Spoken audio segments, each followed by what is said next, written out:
अस्सलाम वालेकुम and welcome back dear students. आज के इस वीडियो लेक्चर में हम पावर शेयरिंग का दूसरा पार्ट कंटिन्यू कर रहे हैं। और इस वीडियो लेक्चर में जो सब टॉपिक्स ऑफ पावर शेयरिंग है इनको हम एक एक करके समझने की कोशिश करते हैं। सबसे पहला जो हमारा सब टॉपिक है इसमें हम समझने की कोशिश करते हैं ethnic composition of the Sri Lanka. Sri Lanka की जो एथनिसिटी थी ये क्या थी, और on the base of what reasons of conflict क्या थे, और जब रीजंस ऑफ कन्फ्लिक्ट इमर्ज होते हैं तो ये रिजल्ट होता है, एक सिविल वार क्रिएट हो जाता है। और उसके बाद जो श्रीलंका की फाइनेंशियल पोजीशन थी वो किस तरह से रियून होती है, पहले हम जो डायवर्सिटी ऑफ श्रीलंका है इसको हम समझने की कोशिश करते हैं। ये जो श्रीलंका है ऑलरेडी हमने समझा था कि it originally was known as Ceylon. और ये जो श्रीलंका है it attended independence in February 1948। ये जो इंडिपेंडेंस है इनको गेन होती है फरवरी 1948। और ये जो कॉमन इनमी था जिन्होंने इनको कॉलोनाइज किया था दैट वाज ग्रेट ब्रिटेन। यहां तक हमने किसी हद तक समझा था। अब यही जो श्रीलंका था, अगर हम इसकी डायवर्सिटी को समझते हैं तो हम ये कहेंगे श्रीलंका जो था it was a diverse country.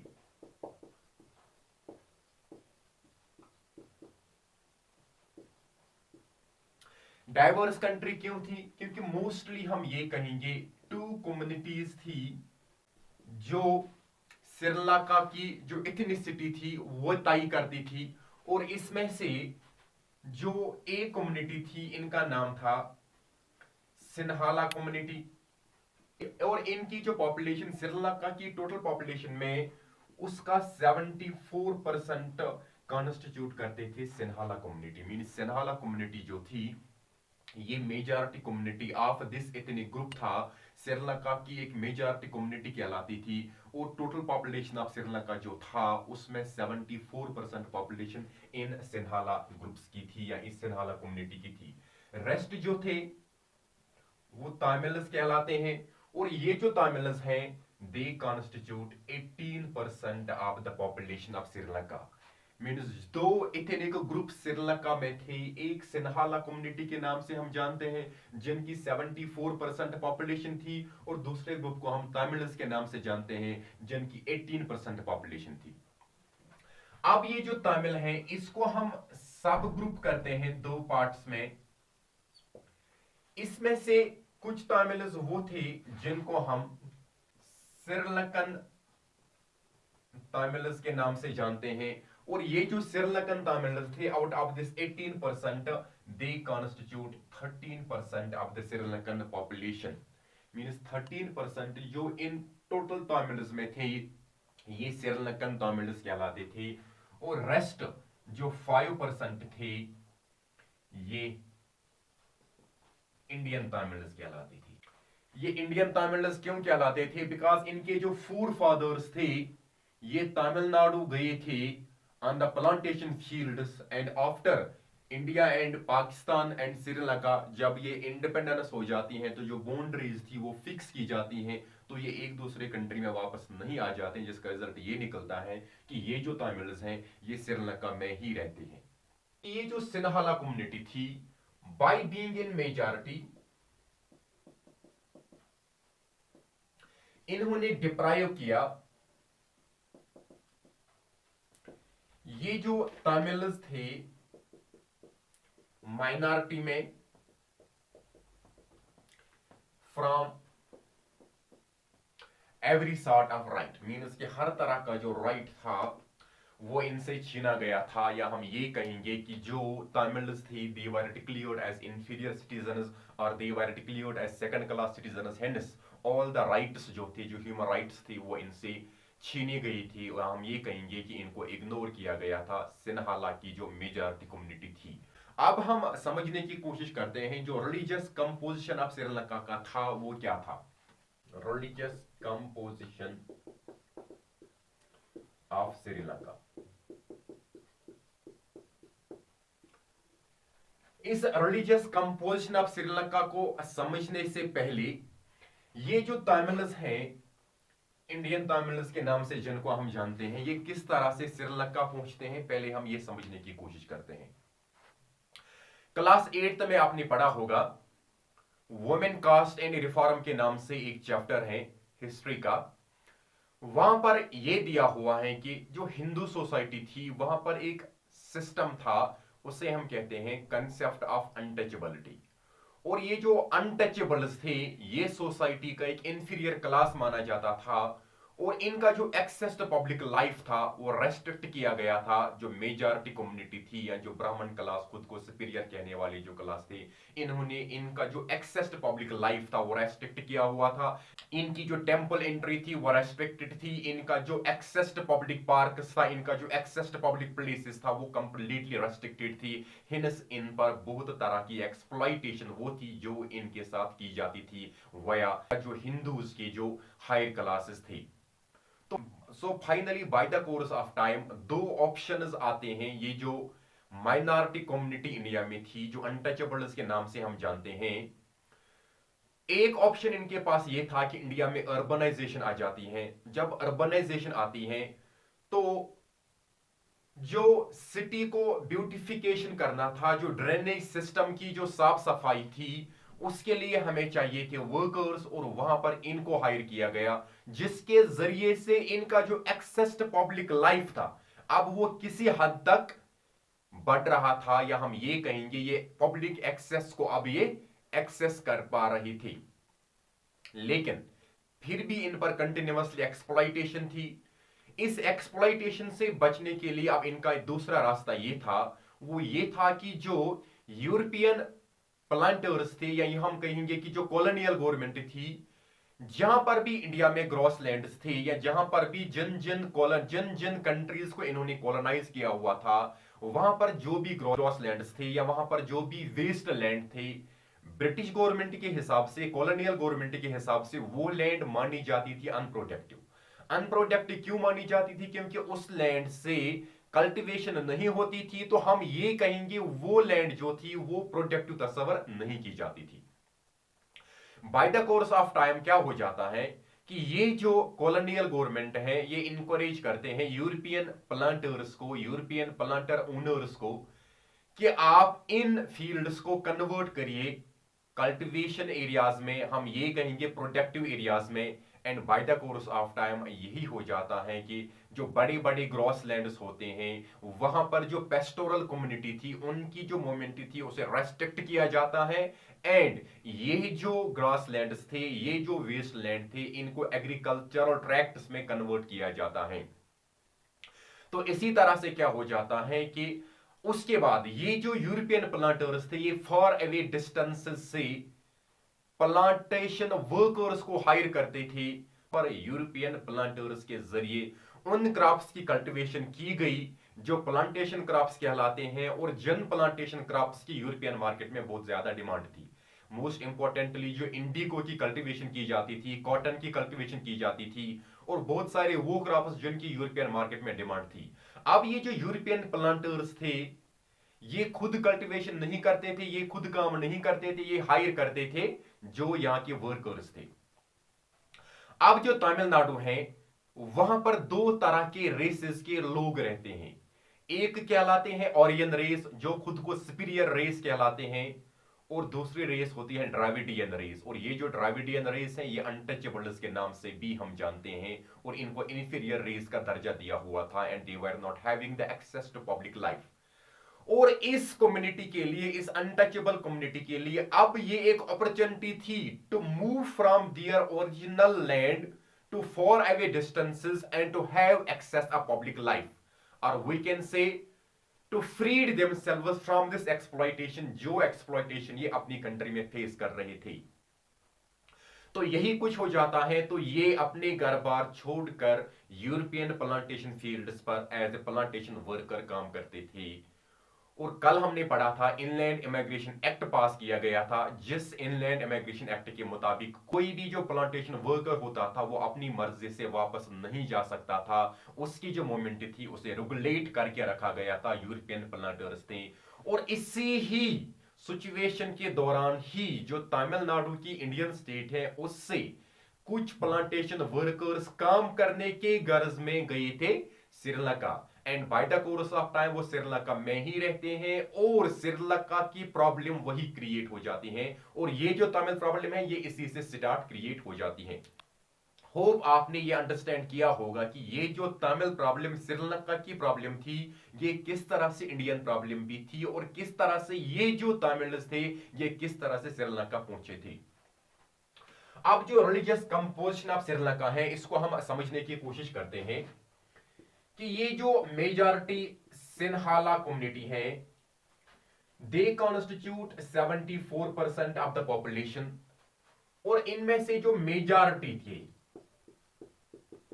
majority among them were Buddhists,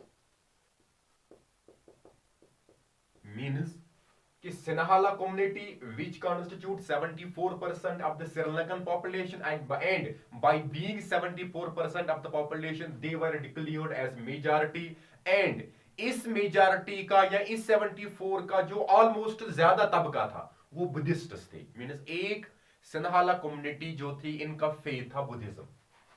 दूसरे यहां पर थी जो तामिल्स थी, तामिल्स हिंदूज भी थे मुस्लिम्स भी थे, मीन्स इनमें कुछ वो थे जो हिंदूज थे और इनमें कुछ वो थे जो मुस्लिम्स थे। इसी तरह से कुछ सिन्हाला या कुछ तामिल्स वो थे जो 7% ऑफ पॉपुलेशन मानी जाती थी जो क्रिश्चियनिटी से बिलोंग करते थे। ये रिलीजियस कंपोजिशन ऑफ श्रीलंका था। सिन्हाला कम्युनिटी के ऑलमोस्ट मेजॉरिटी का वो तबका था जिनका फेथ बुद्धिज्म था।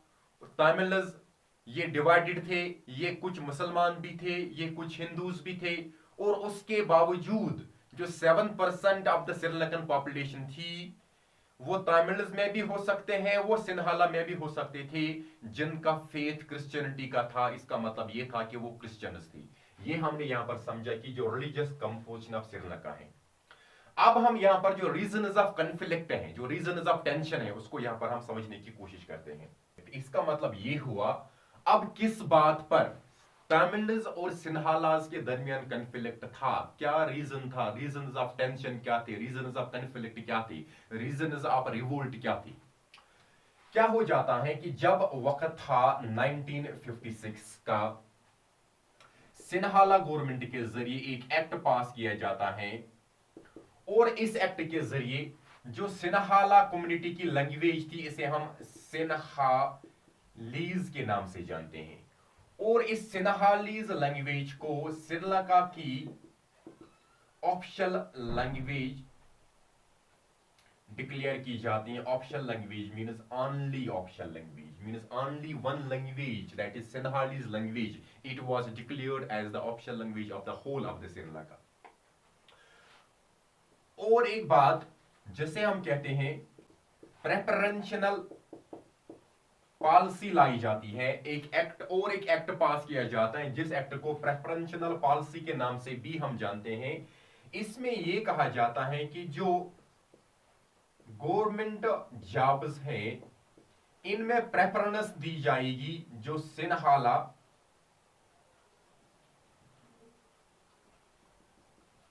कम्युनिटी के लोग हैं, मीन्स जो सिन्हाला कम्युनिटी के लोग हैं इनको जो श्रीलंका की पब्लिक एम्प्लॉयमेंट है उनमें प्रेफरेंस दी जाएगी। इसका मतलब यह था कि यहां पर भी डिस्क्रिमिनेशन थी, किनके साथ, तमिल्स के साथ।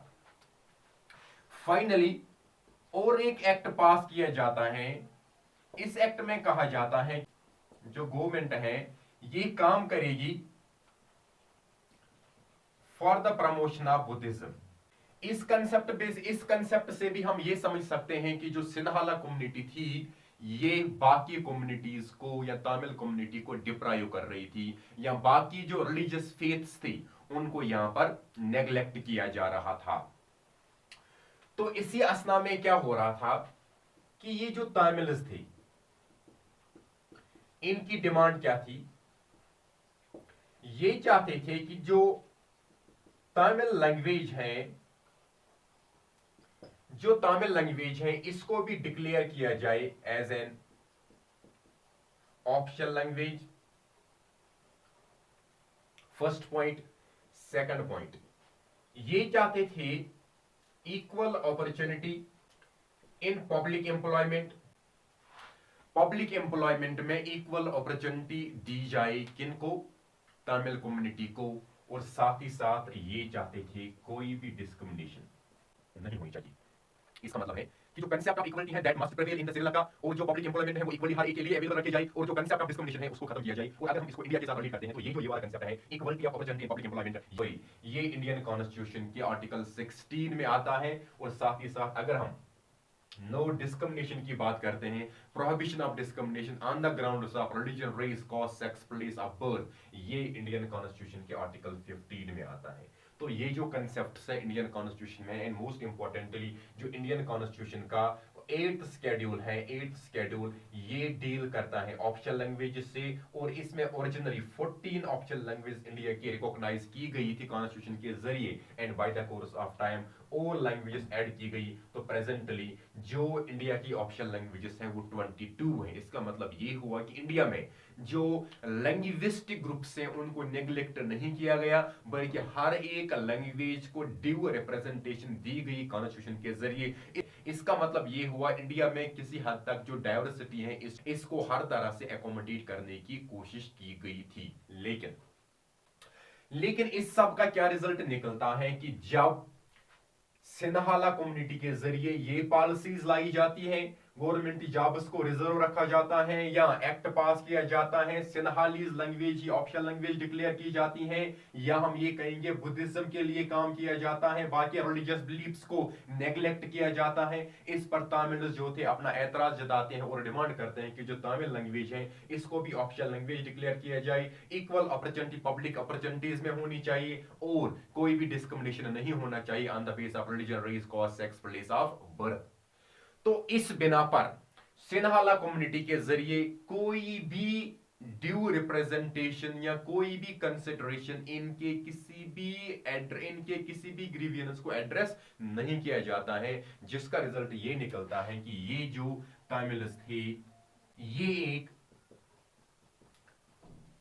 मिलिटेंट ऑर्गेनाइजेशन बनाते हैं, जिस मिलिटेंट ऑर्गेनाइजेशन को हम LTTE के नाम से जानते हैं।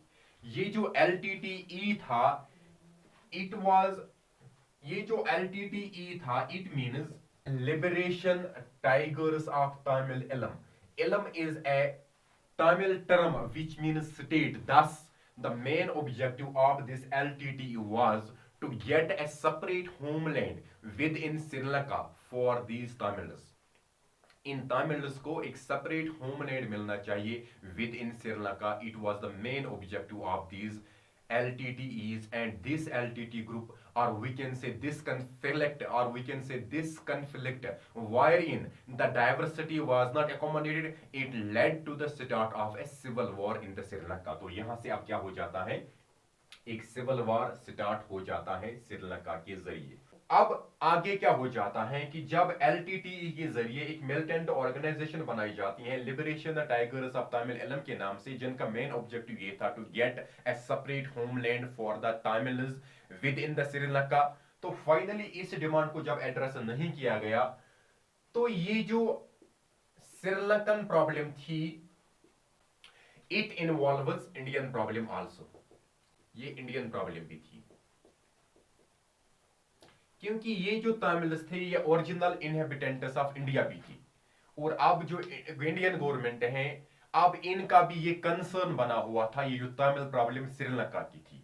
तो मेनी एट टाइम्स ये जो इंडियन आर्मड फोर्सेस थे या इंडियन आयर फोर्स थे, इनके जरिए हर तरह का जो मदद था, हर तरह की जो हेल्प थी वो इन तमिल्स को अवेलेबल रखी गई। और there was a time when these Tamils were put in hostage by the Sri Lankan authorities, और जो इंडियन आयर फोर्स थे ये कहा जाता है कि फूड पार्सल्स ड्रॉप किए गए इंडियन आयर फोर्स के जरिए। Thus we can say India was actively supporting these Tamils, और India was actively supporting the problem, supporting the concept or supporting the idea of these Tamils.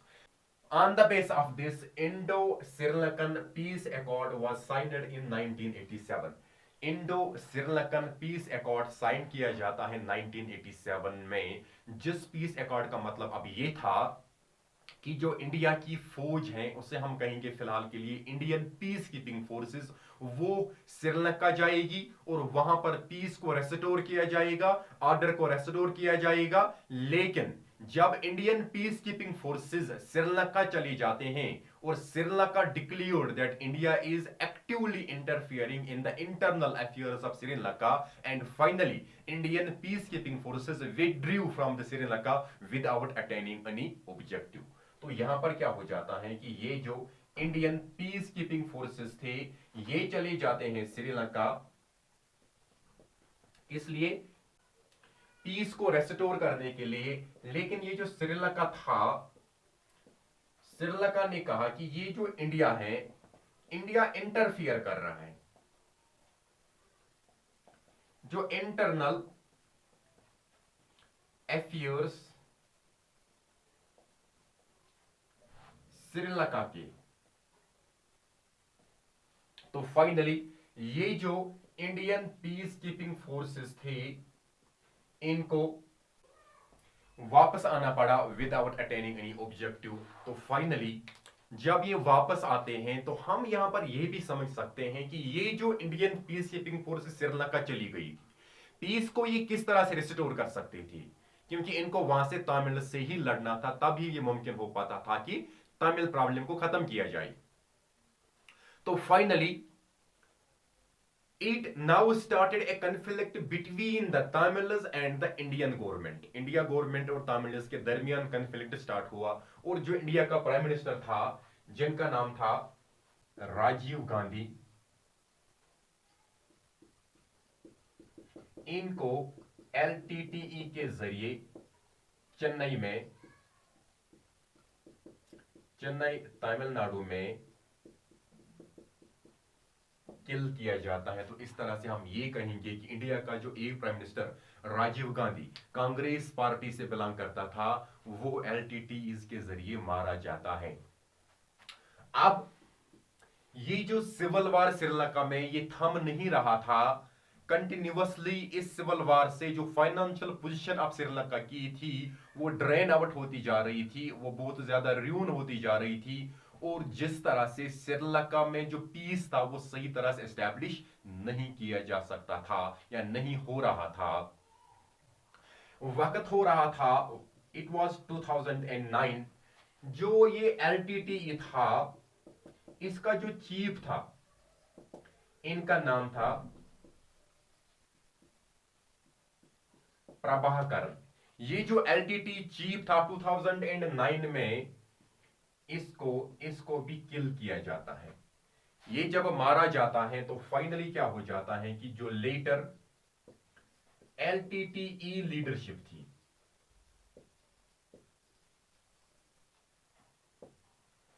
जो लेटर LTTE लीडरशिप थी वो government के सामने surrender करते हैं। तो फाइनली क्या होता है कि एक एग्रीमेंट होता है, कॉन्स्टिट्यूशन को एक बार अमेंड किया जाता है और ये जो तमिल लैंग्वेज थी इसको रिकॉग्नाइज किया जाता है एज द ऑफिशियल लैंग्वेज, और इस रीजन को रीजनल ऑटोनॉमी दी जाती है, और जो राइट्स या जिन राइट्स से इनको डिप्राइव किया गया था वो राइट्स इनको दिए जाते हैं। और इस तरह से एक डाइवर्सिटी जो श्रीलंका में देखी गई थी उस डाइवर्सिटी को एकोमोडेट किया जाता है और इस पावर को शेयर किया जाता है। तो यही कहलाता है कंसेप्ट ऑफ पावर शेयरिंग। और पावर शेयर जब हमने किया तब ही यह मुमकिन हुआ कि जो कन्फ्लिक्ट था, जो श्रीलंका का सिविल वार था, वो श्रीलंका की गवर्नमेंट के जरिए खत्म किया जाता है। अब हमने इस कंसेप्ट में क्या समझा कि ये जो इथनिक कंपोजिशन ऑफ श्रीलंका है, इसमें हमने समझा कि जो श्रीलंका है it originally was known as Ceylon, and by the course of time in Feb 1948 it attained independence from the common enemy that was Great Britain। और जो श्रीलंका था it consists of two ethnic diversities, or it consists of two ethnic groups, one led by the Sinhalese and another led by the Tamils।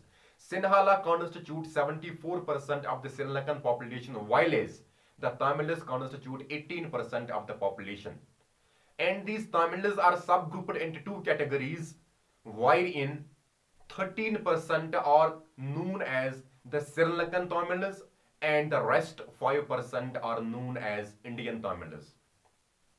These Indian Tamils belong to Indian state of Tamil Nadu, and they went to Sri Lanka to have the access of public life or to free themselves from the exploitation they were facing in India. They were facing in India from the higher classes within the Hindu community. And by the course of time, these workers or these Tamils went to Sri Lanka to work on the plantation fields of European planters, and by the course of time, when India, when Pakistan, when Sri Lanka attained independence, the boundaries were fixed and these Tamils could not come back to India and they remained within the Sri Lanka. This was the ethnic composition of the Sri Lanka. Now we will try to recap the religious composition of the Sri Lanka. These Sinhala community, which constitutes 74% of the Sri Lankan population, mostly are Buddhists. And the Tamils, Sri Lankan Tamils or the Indian Tamils, they are Hindus as well as they are Muslims. And the rest, some Sinhalese and some Tamils, which constitute 7% of the Sri Lankan population, they belong to Christianity. This was the religious composition of the Sri Lanka. Finally, what were the reasons of conflict? In 1956, an act was passed by the Sinhala government wherein Sinhalese language was declared as the official language of the whole of Sri Lanka. Preferential policy was implemented wherein preference in the government jobs, wherein preference in the educational institutions, wherein preference in the colleges, in the universities would be given only to Sinhala communities or candidates belonging to Sinhala communities. And an act was passed that the state will work for the promotion of the Buddhism only. These were the policies which were conflicting in nature and created conflict within the Sri Lanka. And against this policy, the Tamils declared that Tamil language should be recognized as the official language, and equal opportunity of public employment must be given, and there must be no discrimination between communities or between citizens on the basis of religion, on the basis of community, on the basis of ethnic diversities. Finally, all these grievances which were raised by these Tamils were ignored by the majority Sinhala community, and finally the Tamils started a militant organization led by LTTE, which is known as Liberation Tigers of Tamil Eelam. The main objective of this LTTE was to get a separate homeland for Tamils within the Sri Lanka. So finally it thus started a civil war which created a huge loss to financial position of Sri Lanka. Finally, this Sri Lankan problem involves Indian problem also, because these were originally, or those are their forefathers were from the Indian state of Tamil Nadu. Finally, many a times it was seen that India was actively supporting this Tamil problem, and when the Sri Lankan authorities had put them in hostage, and it was Indian Air Force which dropped the food parcels and directly helped these Tamils, which is known as Indo-Sri Lankan Peace Accord. It was signed in 1987. The main objective of this accord was to restore the peace in Sri Lanka, and according to accord, Indian peacekeeping forces went to Sri Lanka to restore peace, but Sri Lankan government declared that India is actively interfering in the internal affairs of Sri Lanka, and finally Indian peacekeeping forces withdrew from the Sri Lanka without attaining any objective. When Indian peacekeeping forces went to Sri Lanka, this angered the Tamils. Finally, this created a conflict between these Tamils with Indian government. So finally, it was 1991 when Indian Prime Minister Rajiv Gandhi was killed by these LTTs in Tamil Nadu state. This civil war has created a huge financial loss.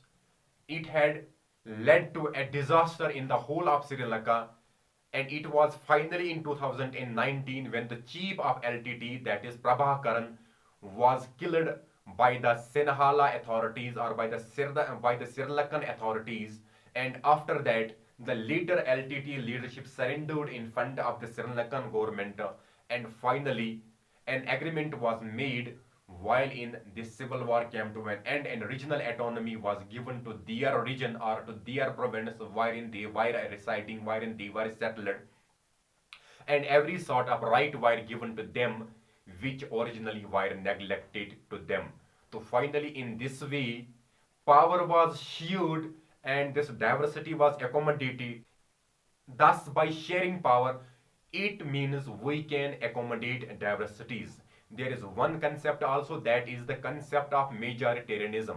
Majoritarianism is a concept wherein one community on the base of religion, on the base of caste, on the base of language, on the base of ethnicity, and being in majority dominate other communities who are in minority and disregard their rights and deprive their rights and neglect their demands, and it is the concept of majoritarianism. Thus majoritarianism is a concept wherein the majority group dominates other minority groups and neglects their demands and disregards their rights. Thus this policy creates the concept of alienation.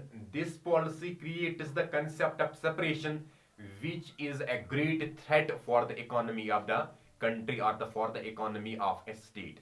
In this way, we learned the religious composition, the ethnic composition, the reasons of conflict between Sinhala and the Tamils, and this was all in this today's video lecture. We will be back in the next video lecture. Till then, stay blessed. Allah Hafiz. Fi Amanillah.